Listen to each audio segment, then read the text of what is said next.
গুরুর কথা। বন্ধুরা, সামনেই আইতাছে ফাল্গুনের কৃষ্ণপক্ষের চতুর্দশীর সেই বিশেষ পবিত্র দিন, যার নাম মহাশিবরাত্রি। এই দিনটাতে মহাদেবের পূজা 4 প্রহরে অর্থাৎ 24 ঘণ্টা ধইরা পালিত হয়। শিবপুরাণ অনুসারে এই শিবরাত্রির রাতেই ভগবান শিব সৃষ্টি, স্থিতি ও প্রলয়ের মহাতাণ্ডব নৃত্য করছিলেন। এই তিথিতেই প্রথম জ্যোতির্লিঙ্গ প্রকট হয় বইলা বিশ্বাস। আবার এই বিশেষ দিনটাতেই শিব পার্বতী বিবাহ বন্ধনে আবদ্ধ হন। তাই ধর্মীয় বিশ্বাস, মহাশিবরাত্রিতে সঠিকভাবে মহাদেব ও দেবী শক্তির আরাধনা করলে জীবনের সব মনোবাসনা পূর্ণ হয়। এখন প্রশ্ন হইল, এই বিশেষ দিনে ঠিক কি কি উপায়ে ভোলেনাথকে সন্তুষ্ট কইরা আমরা জীবনের কোন সমস্যাগুলি দূর করতে পারি? চলো আজকের পর্বে তা জাইনা নেই। তার আগে নতুন বন্ধুরা এই ধরনের ভিডিও আগামীতেও দেখার জন্য বুড়ুর কথা চ্যানেলটারে তোমরা সাবস্ক্রাইব কইরা নাও। বন্ধুরা, বুড়ুর কথার 97তম পর্বে তোমরা সবাইরে স্বাগত। শাস্ত্র মতে মহাশিবরাত্রি দিনটার বিশেষ গুরুত্ব রয়েছে। ওই দিন শিব পার্বতীর পূজায় কিছু বিশেষ পদ্ধতি প্রয়োগ করলে জীবনে সুখ, সমৃদ্ধি ও উন্নতির আশীর্বাদ প্রাপ্তি হয় বইলা ধার্মিক বিশ্বাস। প্রথমেই আইতাছি মহাদেবের অভিষেক প্রসঙ্গে। তাঁর জলাভিষেক, ভস্মাভিষেক এবং রুদ্রাভিষেকের মধ্যে সবচেয়ে প্রচলিত প্রথা হইল রুদ্রাভিষেক। এই রুদ্রাভিষেকের অতি প্রয়োজনীয় উপাদান হইল দুধ। এর সঙ্গে থাকে বিভূতি, ধুতুরা ফুল ও ফল আর আকন্দ ফুলের মালা। মহাশিবরাত্রিতে সারাদিন উপবাস কইরা মহাদেবের রুদ্রাভিষেক এবং রাত জেগা ব্রত পালন করলে জীবনের যাবতীয় সমস্যা দূর হয় ও চন্দ্র রাশিতে শক্তিশালী হইয়া শুভ ফল দিতে শুরু করে। 2. চাকরি এবং ব্যবসায় সাফল্য পাইতে মহাশিবরাত্রিতে শিবরে রূপার পদ্ম দিয়া অভিষেক করা শুভ বইলা মনে করা হয়। তাছাড়া ওই দিন ভোলেনাথের সাদা ফুল অর্পণ কইরা তার সামনে 11টা ঘিয়ের প্রদীপ জ্বালাইয়া দিলে চাকরি বা ব্যবসায় সাফল্য আসে। 3. সুস্বাস্থ্যের বরদান লাভ করতে ওই দিন শিব মন্দিরে একটা মাটির প্রদীপ ঘি এবং কর্পূর দিয়া জ্বালাইয়া শিবের সামনে চিনি মিশ্রিত চালের পায়েস নিবেদন করা প্রয়োজন। 4.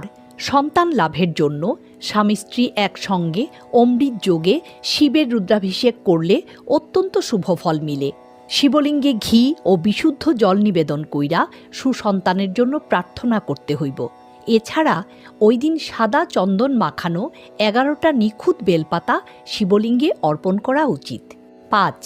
ধন সম্পদ লাভের জন্য মহাশিবরাত্রি দিন পঞ্চামৃত অর্থাৎ দুধ, দই, ঘি, মধু, চিনি দিয়া শিবের অভিষেক করলে অত্যন্ত শুভ ফল মিলে। এই সমস্ত জিনিসগুলি একে একে শিবলিঙ্গে নিবেদন করতে হইব। সব শেষে গঙ্গাজল দিয়া অভিষেক করা কর্তব্য।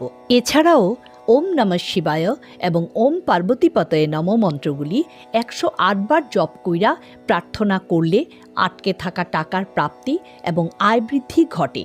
শিবরাত্রিতে পূজা শেষে শিবলিঙ্গের উপর থেকে একটা বেলপাতা নিয়া মহাদেবের কাছে মনোবাসনা জানাইয়া ঘরে আলমারির লকারে বা মানিব্যাগে রাইখা দিলে খুব ভালো ফল মিলে।